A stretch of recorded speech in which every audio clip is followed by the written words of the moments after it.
All right, I know you've been waiting. The graveyard of the Atlantic. Woo, all right, shipwrecks on shipwrecks. Let's take a look.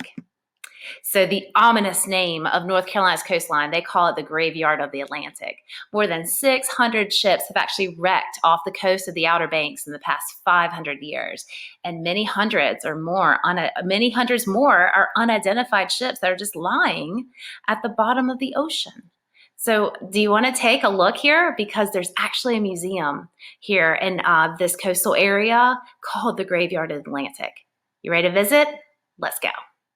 They call the waters off the Outer Banks the graveyard of the Atlantic for a good reason. Hundreds of ships have gone down in these treacherous waters. So, if you're visiting the Outer Banks this summer, check out the Graveyard of the Atlantic Museum. It's a good way to learn about these wrecks without getting your feet wet. The unique architecture of the building is the first thing you'll notice at the Graveyard of the Atlantic Museum. It's designed to look a little bit like a ship careened over on its side with its frame sticking up out of the sand. From the very beginning of our recorded history here in the United States, this has been a focal area for maritime disaster. You have the Gulf Stream and the Labrador currents, which were extremely efficient in bringing ships both north and south. And consequently, ever since Columbus's voyages, any ship that came to this country tried to tap into those two currents. So you combine that with the shoals that we have off here, and you have well over 2,000 shipwrecks just off of Hatteras and Ocracoke alone. If you look at the entire coast of North Carolina, you're probably well over 5,000 shipwrecks. This is one of 3 maritime museums in North Carolina that tell the rich history of the people and events along our coast. The first thing you'll notice when you come in the door is you're going to see the first order Fresnel lens and the Cape Hatteras Lighthouse. The lens would actually throw light out 20 miles, which would be a real warning to ships. Well, the Civil War came along, and naturally the Confederate government did not want to facilitate travel for the Union forces. So it was dismantled and spirited away. Hatteras Inlet was a vital supply route for the South. And so on August 28th in 1861, Union forces attacked and captured Forts Hatteras and Clark, thus controlling this strategic waterway. This was hugely important. It was the North's first victory in the Civil War. It was the first combined operation of the Civil War. It was the first time that the Navy actually used a circular maneuver in bombarding stationary shore installations. Artifacts from the USS Monitor are also here. You sank right off just 16 miles straight out that way. Ponder the mystery of the Carroll A. Deering, the ghost ship of Diamond Shoals. She was found with all her sails set on the Diamond Shoals. They tried to get out to her for 4 days, but the sea was too rough. They finally got out to her, and they found no one on board. The ship's launch was missing. Her anchors were gone, and they never found any trace of the crew. To this day, they don't know what happened. All sorts of interesting theories were advanced: Bolshevik pirates, murder, mutiny, everything you can imagine. But the fact is, we still don't know. You may be surprised to learn that the folks at the Hatteras Weather Station received one of the first distress calls from the Titanic. It's a CQD, means come quickly distress. And that was the code they used to send out before they started using SOS. And the Titanic was one of the first ships to actually use SOS. But her first calls for help were CQDs. So they picked it up at the Hatteras Weather Station. And they got the telegram, and they tried to report it to New York, and New York said, don't be ridiculous, so they let it go. But it says quite clearly, the Titanic, it gives its position, it says it struck an iceberg, and it's in distress, and it needs help. It was found when the Park Service was doing restoration of the weather station, and they opened up one of the walls, and they had stuffed old telegrams in there as insulation, which is a common practice. And sure enough, there was a telegram. So they conserved it, and now it's on display here. As well as much more rich history and heritage of the Graveyard of the Atlantic, just waiting to be discovered. So fascinating. I love that clip there at the museum in Hatteras, the Graveyard of the Atlantic. I hope you learned a lot of interesting facts in there.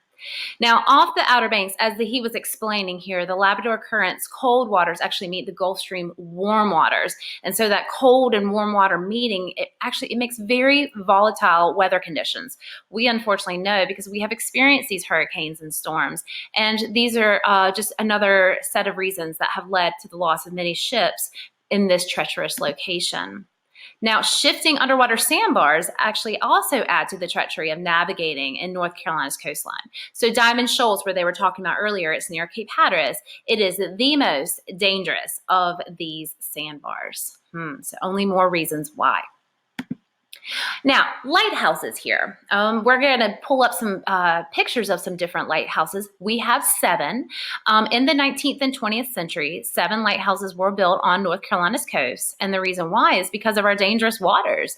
They're there to assist the ships. Now, each lighthouse has a very unique appearance, so that really helps the sailors tell one from the other during the day, because we don't want all our lighthouses to look the same. So you can see here, I've got some of the older lighthouses like Ocracoke and Bald Head Island here are actually only 76 to 90 feet tall, whereas when you get to some of the newer ones here, I say newer, but 1875 all the way up to 1958 with Ocracoke, Kirktuck, Bodie, which actually is pronounced Body Island, and Cape Hatteras being our largest at 208 feet. But not to forget about Cape Lookout and Oak Island. And they go all the way from painted red brick to simply just white to then black and white diamonds. So let's go ahead and take a look at what these different lighthouses look like here. Now, if you follow with me here, I have up at the very top, we have our Kirktuck Lighthouse right here. And you have, again, I called it, it's Bodie, is how it looks, but it's pronounced Body Island Lighthouse. And then you have the Ocracoke Lighthouse. You have our Hatteras. Remember, this one's the tallest. You have Cape Lookout. We have Bald Head over here and the Oak Island Lighthouse as well. Now, are you ready? Let's learn. We've heard a little bit about the pirates when we were going to the graveyard of the Atlantic. Maybe pirates were the reason for that ghost ship, that no one could find any of the mates that were on top of the ship. Okay, so let's see what happens here. Now, interestingly enough, pirates ruled North Carolina waters around the late 17th and early 18th centuries. Now, pirates could use small coastal communities as hideouts, also markets for their pirated goods, or just simply areas to repair their ships. They were kind of a haven for them to rest from the long journeys at sea. Now, Bath was one of North Carolina's very first towns, and actually later, Bath became the home to a notorious pirate by the name of Blackbeard.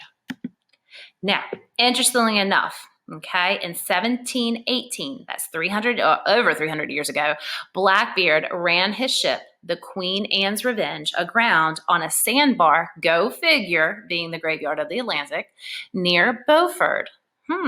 So Blackbeard was run aground in Beaufort.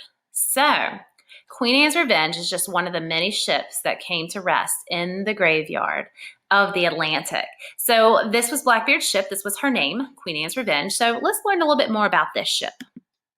This summer, people are getting a chance to get closer to Blackbeard than ever before. It's a new exhibit at the North Carolina Maritime Museum in Beaufort.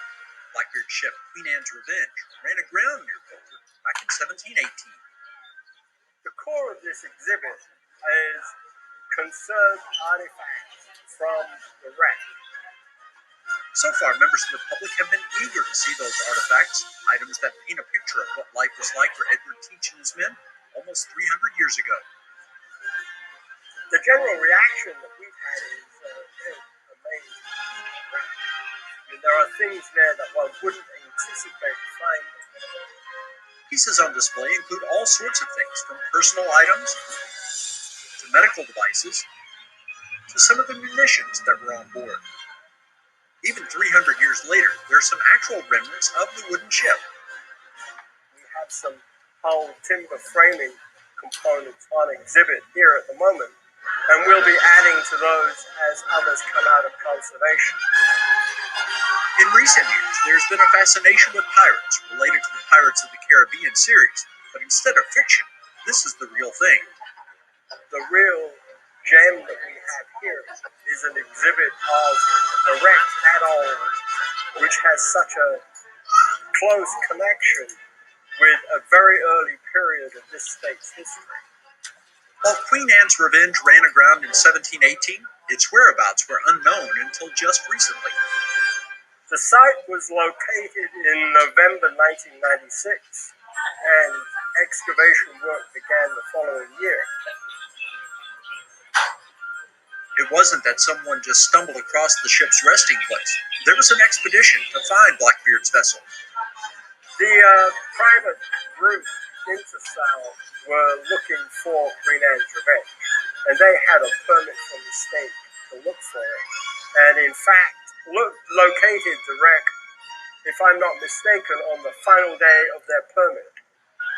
It was found about 1.25 miles off the coast in roughly 20 feet of water. That was the final resting spot of the ship, which had been taken by pirates down in the Caribbean. It was a French slave ship, and it was captured by Blackbeard in the Caribbean, and unusually he elected to keep it because most of the time pirates tended to keep smaller ships. Blackbeard sailed Queen Anne's Revenge for less than a year, but it served its purpose as well. So what an amazing museum. I would love to go there. And I'm glad we could virtually kind of get a little bit of a taste of it and learn a little bit more about Blackbeard the pirate. So interesting that he had actually stolen that ship, and it was such a powerful ship too. So even though he had it less than a year, I'm sure it came in handy. Now, for our craft today, okay, here we go.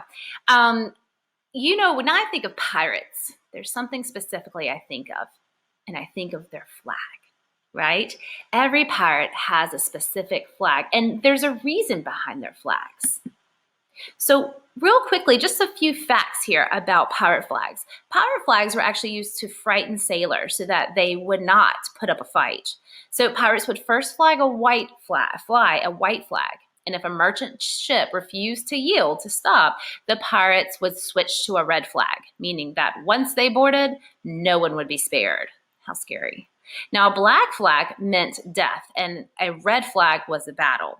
A yellow flag warned of sickness on board. So we had a color code system here.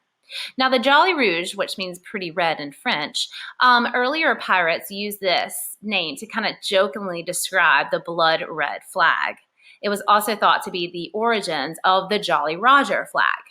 The skull with the crossbones, which is just this popular pirate symbol that we think of, right? So pirates, they often carried flags of several different countries in order to get closer to their victims. So they're flying a different country's flag, and they would use this and then switch it just so they could get really close. And this practice was known flying false colors. So here are three very common ones that we've seen through history. You have the Emmanuel Winds, which is the Jolly Roger that we think of with the skull and the crossbones. This was actually Blackbeard's flag. How terrifying, with it looks like some kind of devil creature holding a spear towards a heart. And then Thomas II's flag has this arm stretched out with a sword. Now, there's reasons why they chose those symbols. Let's look. Now, these were the different symbols that they used and what they meant by that. So if you had an hourglass, that meant your time was running out. The bleeding heart was a symbol of a painful death awaits you.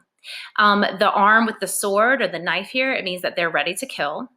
The long arrow is that violent death is awaiting. The skull and crossbones translates to torment. And then, like I said, this creature here, scary looking creature, was a symbol of death.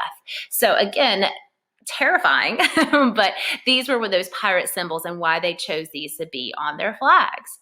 So I want to challenge you. I want to see if you guys can design your own pirate flag. So just a piece of paper, crayons, markers. Now, if you don't want to go really dark like some of these, you can make your own pirate flag that will reflect maybe something about you.